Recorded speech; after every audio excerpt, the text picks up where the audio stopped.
Hi friends, എല്ലാ കൂട്ടുകാർക്കും ഷെമർ വ്ളോഗ്സിൻ്റെ മറ്റൊരു എപ്പിസോഡിലേക്ക് സ്വാഗതം. ഇന്നത്തെ കുവൈത്തിൽ നമ്മൾ അറിയേണ്ട പ്രധാനപ്പെട്ട ഒന്ന് രണ്ട് വാർത്തകളുമായിട്ടാണ് ഞാൻ വന്നിരിക്കുന്നത്. അപ്പോൾ അതിനു മുമ്പ് നിങ്ങളുമായിട്ടൊരു കാര്യം ഷെയർ ചെയ്യട്ടെ. എൻ്റെ അടുത്ത് പല ആളുകളും പറയാൻ ആവശ്യപ്പെട്ട ഒരു കാര്യമാണ്. കാരണം കുവൈത്തിൽ പൊതു അവധി പ്രഖ്യാപിച്ചിട്ട് ഇപ്പോൾ 2 ആഴ്ചത്തോളം ആവാറായി. നമ്മൾ റൂമിലെല്ലാം ഇരിക്കുകയാണ്. ഈ സമയത്ത് ജിമ്മിലും അതുപോലെ തന്നെ ഓടാനും ചാടാനും പോകുന്ന ആൾക്കാർ, എക്സസൈസ് ചെയ്യുന്ന ആളുകളൊക്കെ ഉണ്ട് വെളിയിൽ പോയിട്ട്. അപ്പോൾ അതെല്ലാം സ്റ്റോപ്പ് ചെയ്തിരിക്കുകയാണ് താൽക്കാലികമായിട്ട്. അപ്പോൾ റൂമിലിരിക്കുന്ന ആളുകൾ പ്രത്യേകം ശ്രദ്ധിക്കുക. ചെറിയ രീതിയിലുള്ള വർക്കൗട്ടുകൾ നിരന്തരം ചെയ്യുക. കാരണം നമുക്കറിയാം ഈ ഒരു പ്രയാസം 1-2 ആഴ്ചകളിലേക്ക് മാറും. പക്ഷെ നമ്മളെ ഹെൽത്ത് നമ്മൾ മെയിൻറ്റെയിൻ ചെയ്യണം. അപ്പോൾ റൂമിലിരിക്കുന്ന ആളുകളും ജിമ്മിൽ പോകുന്ന ആളുകളൊക്കെ ഉണ്ടായിരുന്നെങ്കിൽ അവരൊക്കെ റൂമിലിരുന്നിട്ട് ചെറിയ രീതിയിലുള്ള വർക്കൗട്ട് ചെയ്യുക, എക്സസൈസ് ചെയ്യുക, അവരുടെ ഹെൽത്ത് മെയിൻറ്റെയിൻ ചെയ്യുക. അപ്പോൾ ഈ ഒരു കാര്യം പ്രത്യേകം ശ്രദ്ധിക്കണം എന്ന് അഭ്യർത്ഥിക്കുകയാണ്. അപ്പോൾ കുവൈത്തിലെ ഇന്നത്തെ നമ്മൾ അറിയേണ്ട പ്രധാനപ്പെട്ട 1-2 കാര്യങ്ങൾ, അതുപോലെ തന്നെ നാട്ടിലെയും 1-2 ന്യൂസുകൾ നിങ്ങളുമായിട്ട് ഞാൻ ഇന്ന് ഷെയർ ചെയ്യുകയാണ്.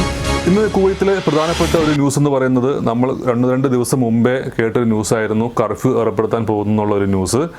ഇന്ന് മുതൽ വൈകുന്നേരം 5 മണി മുതൽ 4 മണി വരെ കുവൈത്തിൽ അനിശ്ചിതകാലത്തേക്ക് ഭാഗികമായിട്ടുള്ള കർഫ്യൂ ഏർപ്പെടുത്തിയിരിക്കുകയാണ്.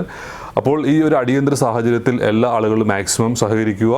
ഇതിൽ ജനങ്ങൾ സഹകരിക്കാത്തതിൻ്റെ അടിസ്ഥാനത്തിലാണ് ഇപ്പോൾ കർഫ്യൂ ഏർപ്പെടുത്തിയിരിക്കുന്നത്. അപ്പോൾ ഈ കർഫ്യൂ ലംഘിക്കുന്നവർക്ക് 3 വർഷം വരെ തടവും അതുപോലെ തന്നെ 10,000 ഫൈനുമാണ് വച്ചിരിക്കുന്നത്. അപ്പോൾ മാക്സിമം എല്ലാ ആളുകളും വീട്ടിൽ തന്നെ ഈ ഒരു കർഫ്യൂവിൻ്റെ ഒരു സമയത്ത് വീട്ടിൽ തന്നെ ഇരിക്കാൻ പ്രത്യേകം ശ്രദ്ധിക്കണം. മറ്റൊരു ന്യൂസ് എന്ന് പറയുന്നത് കുവൈത്തിലെ പൊതു അവധി. നിങ്ങൾക്ക് എല്ലാവർക്കും അറിയുന്നത് പോലെ തന്നെ പൊതു അവധി മാർച്ച് 26 വരെയായിരുന്നു. ആ ഒരു പൊതു അവധി പ്രത്യേക സാഹചര്യത്തിൽ ഏപ്രിൽ 12 വരെ നീട്ടിവെച്ചിരിക്കുന്നു എന്നുള്ള ഒരു അറിയിപ്പ് ഗവൺമെൻറ് ഭാഗത്തുനിന്നും കിട്ടിയിരിക്കുന്നു. അതാണ് രണ്ടാമത്തെ ഒരു പ്രധാനപ്പെട്ട ഒരു ന്യൂസ് എന്ന് പറയുന്നത്. മറ്റൊരു പ്രധാനപ്പെട്ട ഒരു ന്യൂസ് എന്ന് പറയുന്നത് ഒരു ഇന്ത്യക്കാരന് കൂടി കോവിഡ് സ്ഥിരീകരിച്ചു എന്നുള്ള വാർത്തയായിരുന്നു. നേരത്തെ അസർബൈജാനിൽ നിന്ന് വന്ന ഒരു ഈജിപ്ഷ്യൻ പൗരനുമായിട്ട് സമ്പർക്കം പുലർത്തിയിട്ടുള്ള ഒരു തമിഴ്നാട്ടുകാരനായിരുന്നു നേരത്തെ ഒരു ഇന്ത്യക്കാരനായിട്ടുണ്ടായിരുന്നത്. ഇപ്പോൾ ഇംഗ്ലണ്ടിൽ നിന്ന് വന്ന ഒരു കുവൈത്തിയുമായിട്ട് സമ്പർക്കം പുലർത്തിയ ഒരു ഇന്ത്യക്കാരന് കൂടി കോവിഡ് സ്ഥിരീകരിച്ചിരിക്കുകയാണ്. അപ്പോൾ അതാണ് ഇന്നത്തെ പത്രത്തിലെ ഒരു പ്രധാന വാർത്ത എന്ന് പറയുന്നത്. നിലവിൽ കുവൈത്തിൽ 176 പേരാണ് കോവിഡ് സ്ഥിരീകരിച്ചിട്ടുള്ള ആളുകൾ. അതിനകത്ത് 27 പേര് നിലവിൽ ഡിസ്ചാർജ് ചെയ്തു. അവർക്ക് അസുഖമൊന്നുമില്ലാത്ത രീതിയിൽ ഡിസ്ചാർജ് ചെയ്തിട്ടുണ്ട്. ഇപ്പോൾ ചികിത്സയിലുള്ളത് 149 പേരാണ്. അതാണ് ഇന്നത്തെ ഒരു പ്രധാന വാർത്ത എന്ന് പറയുന്നത്. അതുപോലെ തന്നെ മറ്റൊരു വാർത്ത എന്ന് പറയുന്നത് കുവൈത്തിൽ 2.5 ലക്ഷത്തിലേറെ മാലിന്യ വീപ്പകൾ അണുവിമുക്തമാക്കി എന്നുള്ള ഒരു ന്യൂസ് ഉണ്ടായിരുന്നു. അതുപോലെ തന്നെ ഇന്നലെ ന്യൂസ് എന്നത് നമ്മുടെ ATM-ലെ നോട്ടുകളെല്ലാം അണുവിമുക്തമാക്കിയിട്ടുണ്ട് എന്നുള്ള ഒരു ന്യൂസും ഇന്നലെ തന്നെ പുറത്തു വന്നിരുന്നു. അതുപോലെ തന്നെ ഇന്നത്തെ പത്രത്തിലെ പ്രധാന വാർത്ത എന്ന് പറയുന്നത് സ്വകാര്യ ക്ലിനിക്കുകൾ അടച്ചിടാനായിട്ടുള്ള ഒരു നിർദ്ദേശമാണ്. സ്വകാര്യ ക്ലിനിക്കുകൾ അടച്ചു, അതുപോലെ തന്നെ സ്വകാര്യമായിട്ടുള്ള ഹോസ്പിറ്റലുകളുടെ പ്രവർത്തനം ഭാഗികമായി ചെറിയ രീതിയിൽ പ്രവർത്തിക്കാനായിട്ടുള്ള അനുമതിയുമുണ്ട്. അതുപോലെ തന്നെ സ്വകാര്യ ഹോസ്പിറ്റലുകളിലൊക്കെ മേജർ സർജറി പോലുള്ള കാര്യങ്ങളൊക്കെ ചെയ്യുവാനും അത്യാവശ്യമില്ലാത്ത സർജറികൾ നീട്ടിവെക്കാനുമായിട്ടുള്ള ഒരു നിർദ്ദേശം കൊടുക്കുന്നുണ്ട്. അപ്പോൾ ഇനി മുതൽ സ്വകാര്യ ക്ലിനിക്കുകൾ ഒരു അനിശ്ചിതകാലത്തേക്ക് അടച്ചിട്ടിരിക്കുകയായിരിക്കും. നിലവിൽ ഇത്തരം ക്ലിനിക്കുകളിലോ സ്വകാര്യ ഹോസ്പിറ്റലുകളിലോ കോവിഡ് പരിശോധിക്കാനായിട്ടുള്ള സജ്ജീകരണങ്ങളില്ല. അതിനുള്ള പെർമിഷൻ ഗവൺമെൻറ് കൊടുത്തിട്ടില്ല. എന്തെങ്കിലും ഇത്തരം രോഗലക്ഷണങ്ങൾ ഉള്ളവർ ഗവൺമെൻറ് ഹെൽത്തുമായിട്ടാണ് സെൻറ്ററുമായിട്ടാണ് മുഖ്യമായിട്ടും ബന്ധപ്പെടേണ്ടത്. അത് പ്രത്യേകം ശ്രദ്ധിക്കുക.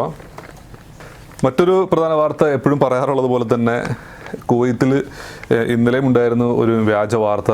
അതായത് 2 ബാർബർമാർക്ക് കോവിഡ് സ്ഥിരീകരിച്ചു എന്നുള്ള രീതിയിലേക്ക് ഒരു വാർത്ത വന്നിരുന്നു. അപ്പോൾ പ്രത്യേകമായിട്ടുള്ള ഒരു നിർദ്ദേശമുണ്ട്. ഇത്തരം വാർത്തകൾ നിങ്ങളുടെ ശ്രദ്ധയിൽപ്പെടുകയാണെങ്കിൽ നിങ്ങളത് ഒരിക്കലും ഷെയർ ചെയ്യരുത്.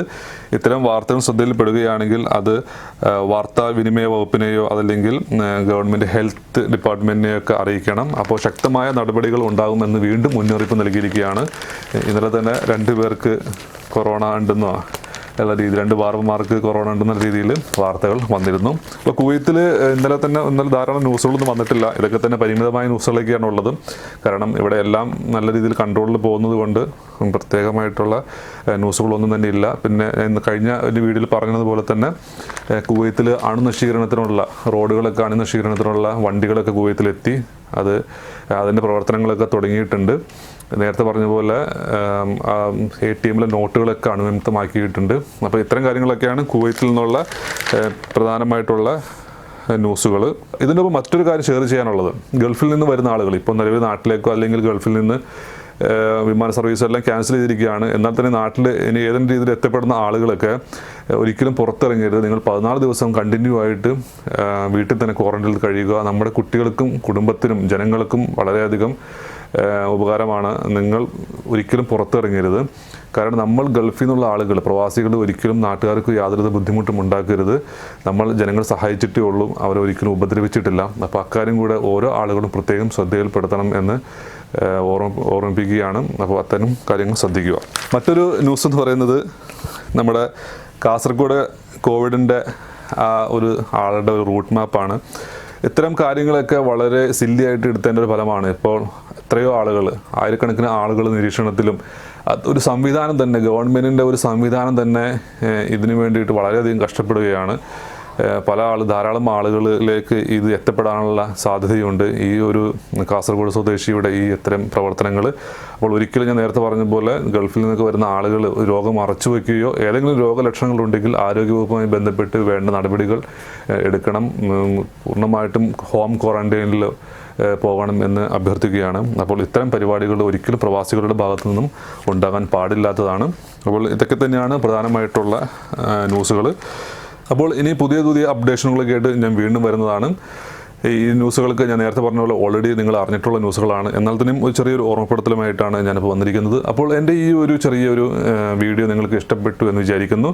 ഇഷ്ടപ്പെട്ടിട്ടുണ്ടെങ്കിൽ നിങ്ങൾ സബ്സ്ക്രൈബ് ചെയ്യാത്ത ആളുകളാണെന്നുണ്ടെങ്കിൽ എൻ്റെ ഈ ചാനൽ സബ്സ്ക്രൈബ് ചെയ്യണം, ലൈക്ക് ചെയ്യുക, ഷെയർ ചെയ്യുക, നിങ്ങൾ കൂട്ടുകാരിലേക്ക് എത്തിക്കുക. അപ്പോൾ ഞാൻ ഇതുപോലെ ന്യൂസുകളും വ്ളോഗുകളൊക്കെ ആയിട്ട് വീണ്ടും വരുന്നതാണ്. അതുവരേക്കും ഗുഡ് ബൈ.